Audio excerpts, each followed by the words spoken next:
Dans cet épisode, je te présente les 5 piliers de l'ikigai et également des conseils pour t'aider à expérimenter cette philosophie de vie dans ton quotidien.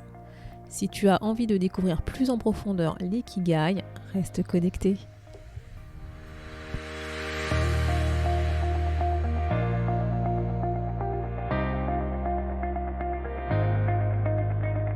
Bonjour à tous et à toutes, vous êtes sur le podcast Le quart d'heure d'Inspire Action.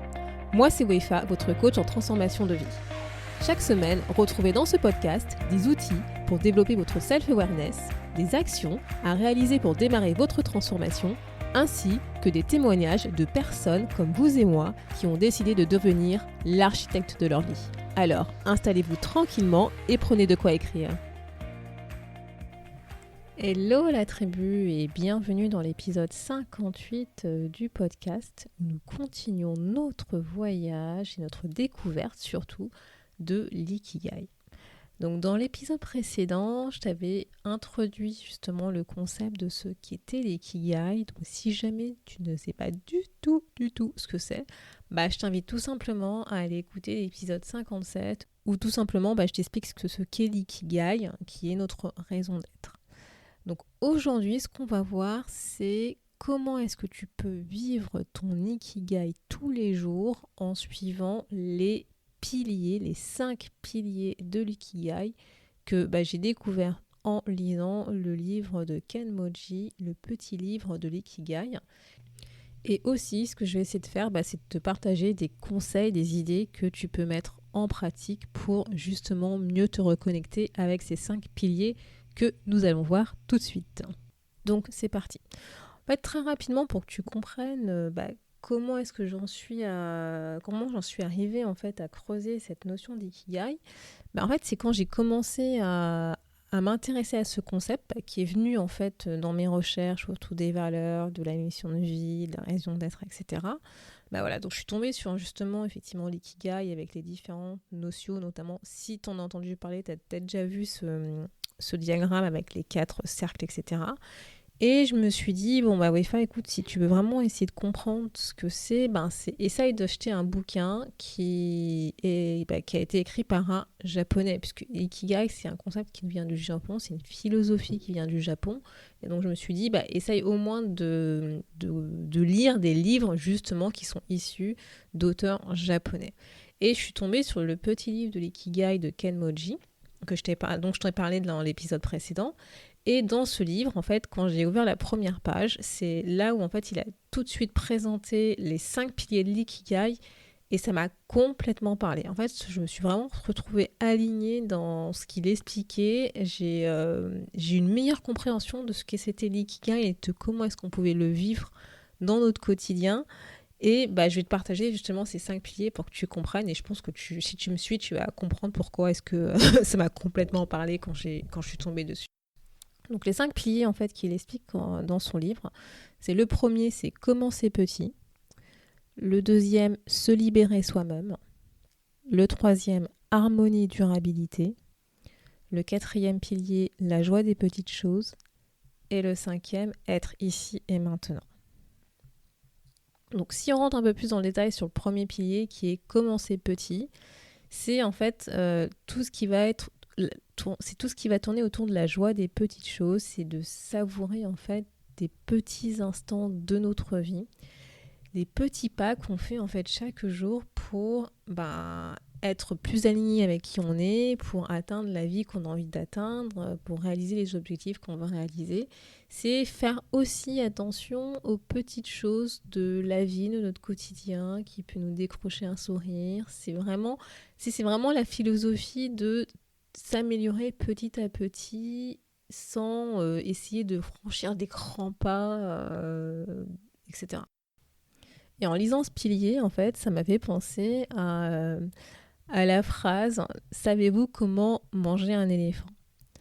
C'est très simple, en mangeant une bouchée à la fois.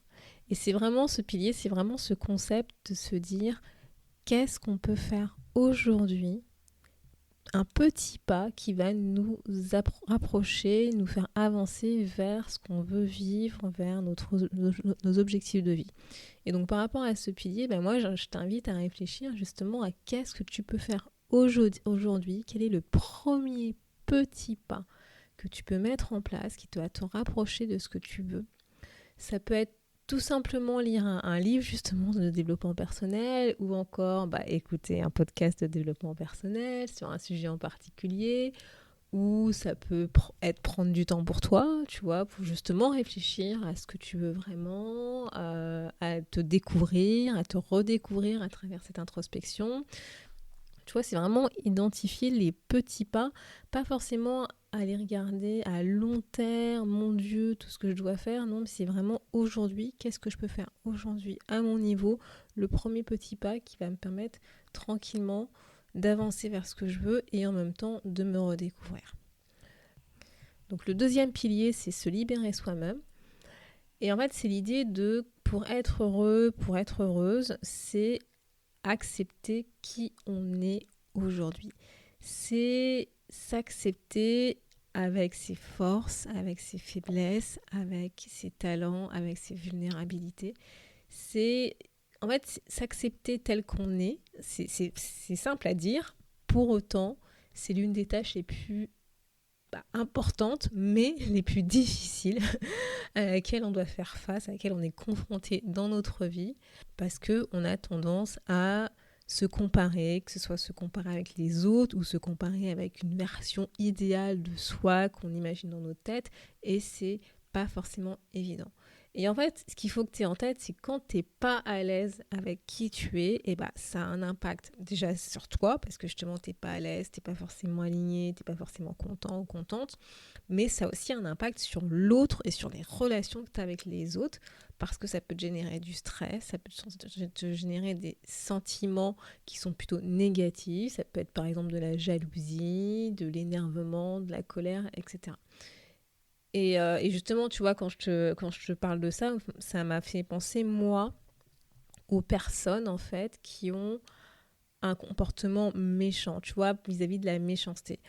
En fait, je me suis fait cette réflexion parce que je me suis dit, en fait, quand t'es bien avec toi, quand t'es bien dans tes baskets, en fait, ça ne te vient pas à l'esprit de critiquer, mais c'est de critiquer de manière méchante pour attaquer, pour blesser l'autre, tu vois. En fait, quand tu es bien avec toi, tu n'as pas de mauvais sentiments avec autrui, puisque tu vis tout simplement ta vie, ça te passe même pas en tête, en fait, de te dire je vais aller agresser, je vais aller critiquer l'autre pour lui faire du mal, tu vois, pour la rabaisser, pour l'humilier, etc.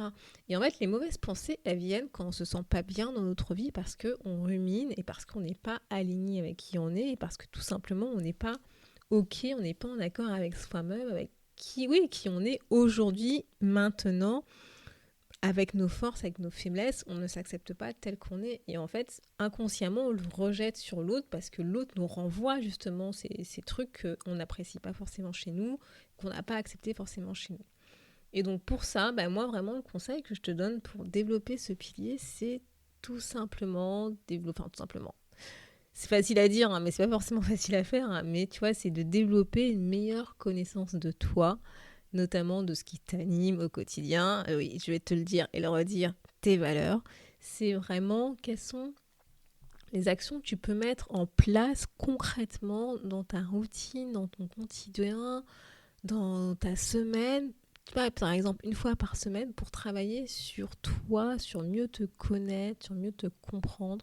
Ça peut être par exemple des exercices d'introspection que notamment je propose assez régulièrement dans le groupe Telegram, ou c'est des petits challenges que je te propose dans ce podcast, tu vois, sur une thématique de développement personnel pour aller plus la creuser. C'est vraiment, si tu arrives à développer une meilleure connaissance de toi, je pense, en tout cas moi c'est ma croyance, qu'on s'accepte plus tel qu'on est, on a une certaine bienveillance et compassion avec soi-même. Donc voilà.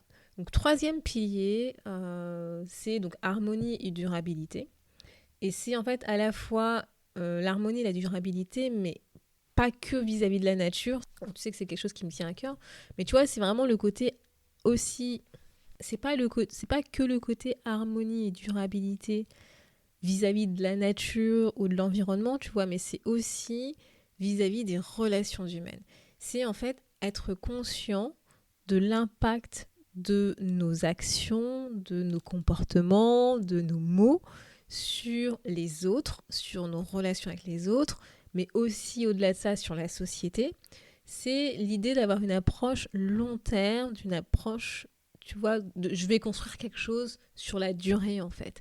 C'est l'idée que on ait un bénéfice mutuel, en fait, c'est qu'il y a un équilibre, une harmonie envers les autres, par rapport aux relations que tu construis, par rapport aussi à la nature, dans l'environnement dans lequel tu vis, et ne pas être que égoïste et pas avoir forcément que son propre besoin, mais aussi avoir en tête que les autres ont aussi des besoins et que ces besoins sont autant importants que les miens parce que ce sont leurs besoins.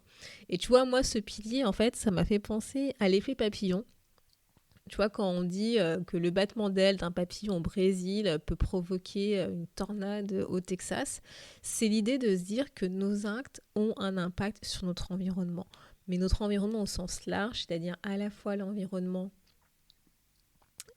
nature, on va dire, tu vois, l'environnement qui nous entoure, mais aussi l'environnement des personnes, des physiques, donc des autres, des personnes qui nous entourent.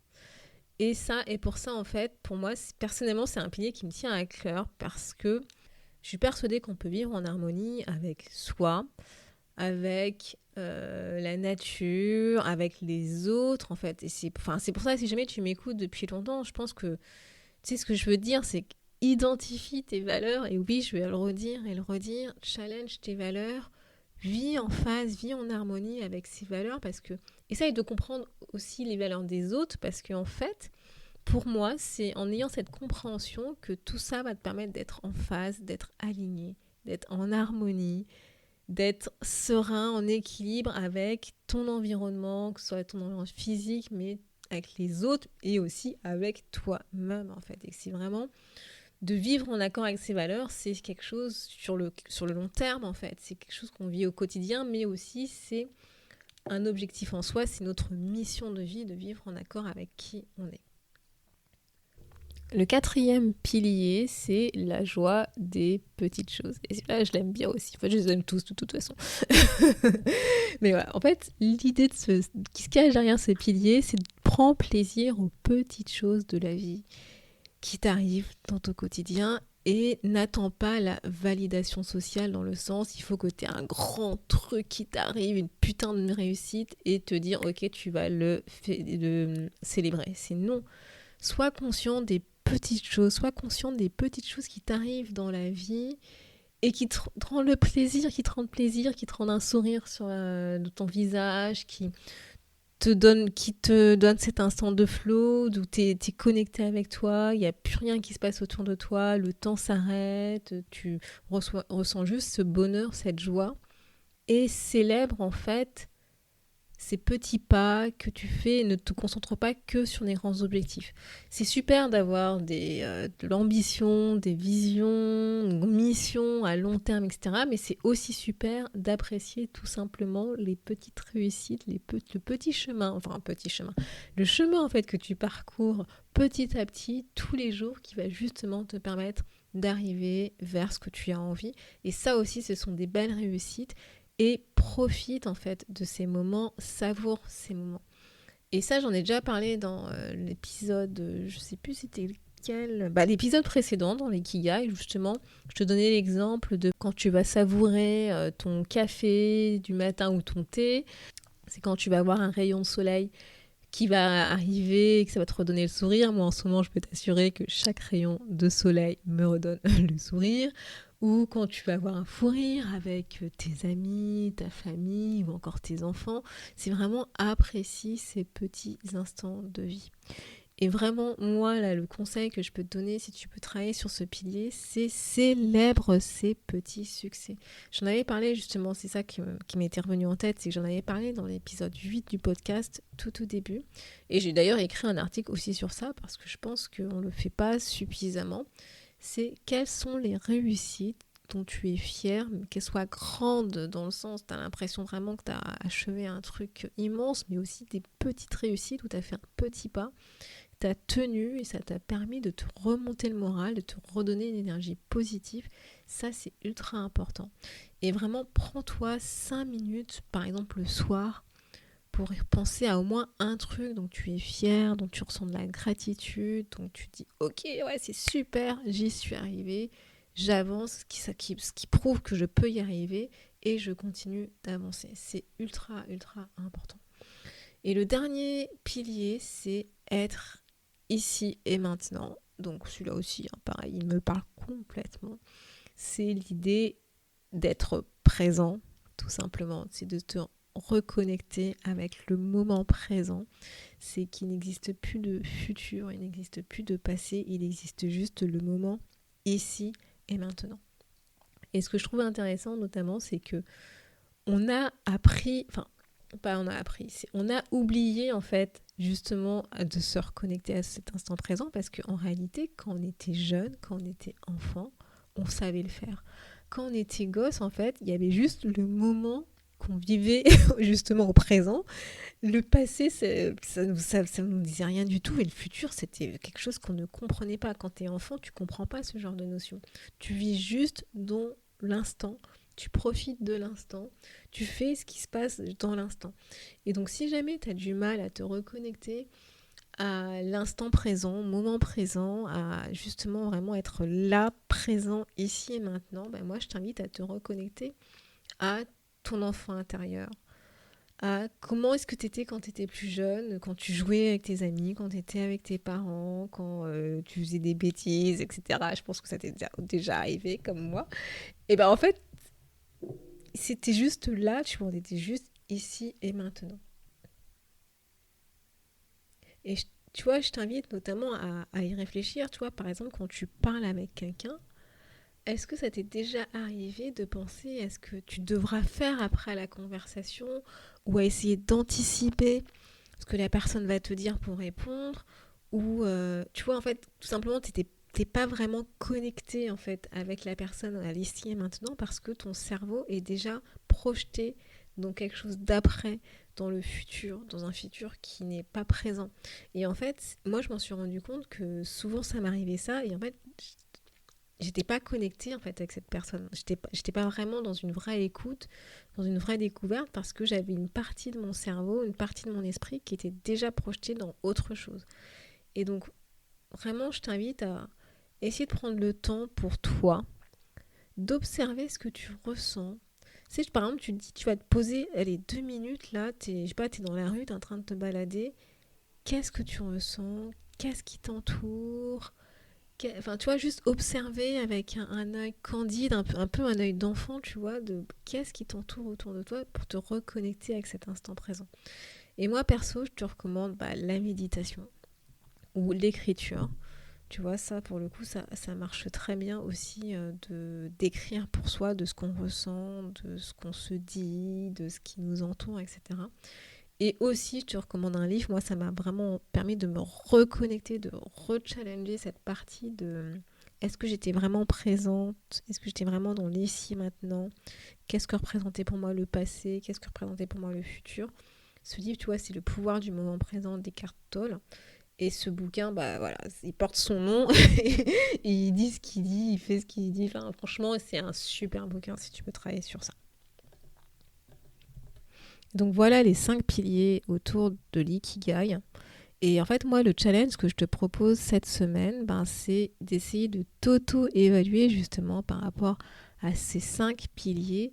Où est-ce que tu te situes aujourd'hui par rapport à ces 5 piliers que sont commencer petit, se libérer soi-même, harmonie, durabilité, la joie des petites choses, être ici et maintenant. C'est comment est-ce que ces 5 piliers aujourd'hui résonnent en toi? Quels sont ceux sur lesquels tu aimerais creuser un peu plus, te focaliser, parce que tu sens effectivement que ça te permet de mieux te reconnecter à qui tu es. Et donc j'espère qu'avec ces explications justement de ces 5 piliers, que tu arrives mieux à comprendre ce qui se cache derrière l'ikigai, comment est-ce que tu peux le vivre au quotidien, comment est-ce que ça peut résonner en toi. Et j'espère vraiment que tu arrives à mieux comprendre que l'ikigai est une vraie philosophie de vie en fait. C'est pas un, comment dire, c'est pas un but, une mission à construire, c'est vraiment quelque chose qui vient de soi, qui vient de l'intérieur, ou avec lequel il faut se reconnecter en fait, et ce qui nous permet vraiment d'être beaucoup plus en harmonie, d'être aligné avec qui on est, avec soi, avec la nature, avec les autres. Pour moi, c'est quelque chose de vraiment important. Et si jamais, notamment, tu cherches une communauté pour t'aider à travailler sur ces 5 piliers, je te propose tout simplement de rejoindre le programme La Tribu. Et si tu veux en savoir plus, n'hésite pas à aller à l'adresse wefapagidi.com/rlt où je te décris un peu plus en quoi consiste cette tribu. Donc, la semaine prochaine, nous allons continuer notre voyage sur l'ikigai. Et oui, je t'ai dit, c'était un gros morceau, c'est un gros sujet. J'ai encore plein de trucs à te partager avec toi sur cette thématique. Donc surtout, reste connecté la semaine prochaine si cette philosophie de vie te parle. Et je vais te présenter en fait la semaine prochaine des clés pour essayer justement de t'auto-évaluer un peu par rapport à où est-ce que tu te situes, comment est-ce que tu expérimentes l'ikigai dans ton quotidien, dans ta vie. Merci d'avoir écouté le podcast Le quart d'heure d'Inspire Action. Et surtout, n'oublie pas, ce podcast est fait pour toi, pour t'inspirer à passer à l'action maintenant pour changer ta vie. À la semaine prochaine pour un nouvel épisode.